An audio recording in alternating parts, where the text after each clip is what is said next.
বাংলাদেশের দুগ্ধ ভাণ্ডার নামে পরিচিত রয়েছে সিরাজগঞ্জের শাহজাদপুর উপজেলা। এখানে খামারে প্রতিদিন প্রায় 5 লাখ লিটার দুধ উৎপাদন করা হয়, যার বাজার মূল্য প্রায় 3 কোটি টাকা। তবে গোখাদ্যের অতিরিক্ত দামের কারণে লোকসানে পড়তে হচ্ছে খামারিদের। যে দুধের দাম ওই দুধের দামে হয় না, দুধের দাম আর খাদ্যের দাম সমান। এলে দুধের দাম খাদ্যের দাম সমান লিখে চলে।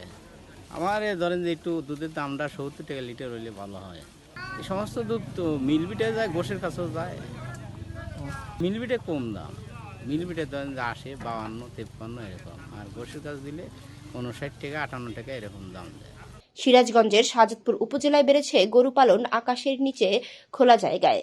রেশমবাড়ি ধলাই নদীর দুপারে পর্যাপ্ত প্রাকৃতিক খাবার থাকায় অন্যান্য অঞ্চলের থেকে শাহজাদপুরে গরুর খামার সবচেয়ে বেশি। চাষিরা জানান, 30,000 গবাদি পশু পালন হচ্ছে শাহজাদপুরে।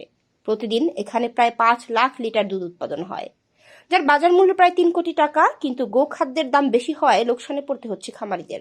এ বিষয়ে উপজেলা প্রাণী সম্পদ কর্মকর্তা জানান, গোখাদ্যের দাম বেশি হওয়ার ফলে খামারিদের কম খরচে উন্নত জাতের ঘাস চাষে আগ্রহ করা হচ্ছে। প্রশিক্ষণ দেওয়ার পাশাপাশি বিনামূল্যে দেওয়া হচ্ছে উন্নত জাতের ঘাসের বীজ। ঘাসের সাথে সাথে দানাদার খাদ্য দিতে হয়। তো আমরা যেন দানাদার খাদ্যের খরচ কমানো যায়, সেই জন্য আমরা উন্নত জাতের ঘাস যেন পর্যাপ্ত দেওয়া হয়, এমনকি উন্নত জাতের ঘাস চাষ যেন বৃদ্ধি পায়, সেজন্য তাদেরকে আমরা যারা 1 ঘাসের কাটিং বিনামূল্যে দিয়েছি, তারা সেটা লাগিয়েছে, এমনকি এই ঘাস চাষ করে তারা লাভবান হচ্ছে।